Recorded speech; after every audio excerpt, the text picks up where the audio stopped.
for the Middle East at the U.S. State Department. It's always great to have you here on the BBC. Let's start first with this ceasefire proposal that's on the table. This is really being pushed by the United States, by the White House. What do you think is keeping this deal from progressing? Well, look, the way forward is through the fog, right? There's got to be a misty interpretation of that word permanent for ceasefire, because if we're being honest, there's never going to be a real permanent ceasefire because there's a state of permanent war between Israel and Hamas. There are a few key problems, though. First of all, it's a three-part plan, as one seasoned negotiator said, in the Middle East, the only plans that work are one-part plans.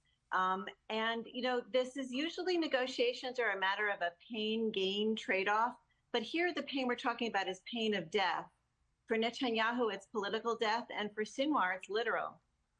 You said the chances at least of a permanent ceasefire are low. What about at least a temporary one, like we saw back in November where there were some exchanges of hostages for Palestinian prisoners?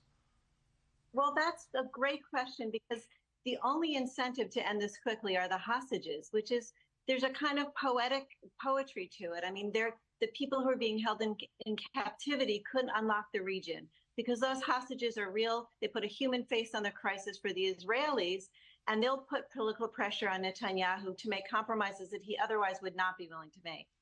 I was going to ask you, which way do you think the Prime Minister Benjamin Netanyahu is leaning when it comes to this proposal? It is an Israeli ceasefire proposal, of course, but it seemed like it's had a bit of a lukewarm reception within his own country, within his own government. Well, the government and the Israeli people are all for releasing the hostages. The question is at what cost? For them, in a sense, even this Gaza war is a warm-up war for what you're seeing on the north. The real war, they say, is with Hezbollah, and the even more important war is with Iran. So they're feeling encircled. But for Netanyahu to make the compromises, what's interesting is he's just looking for a get-out-of-jail-free card. And if that card comes from President Biden, because he creates conditions domestically, he brings around a kind of coalition to support Netanyahu so he doesn't lose power and doesn't face corruption charges in Israel, and simultaneously blocks him at the ICC, where the prosecutors are seeking a warrant for his arrest, that might be enough to motivate him. For Netanyahu, very unfortunately, it's about his own political survival.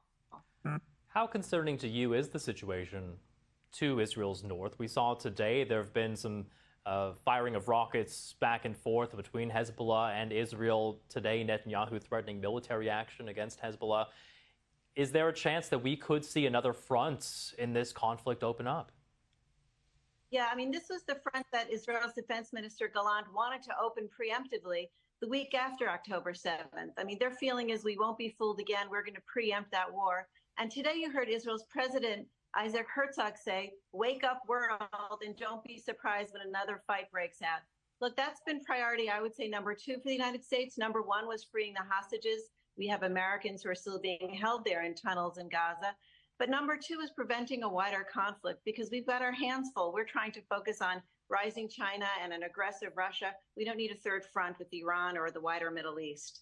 Meanwhile, it seems the conflict, at least within Gaza, continues to grind on. We did hear, though, U.S. President Joe Biden saying during that speech when he laid out this proposal that he believes Hamas no longer poses a threat to Israel. Was he right?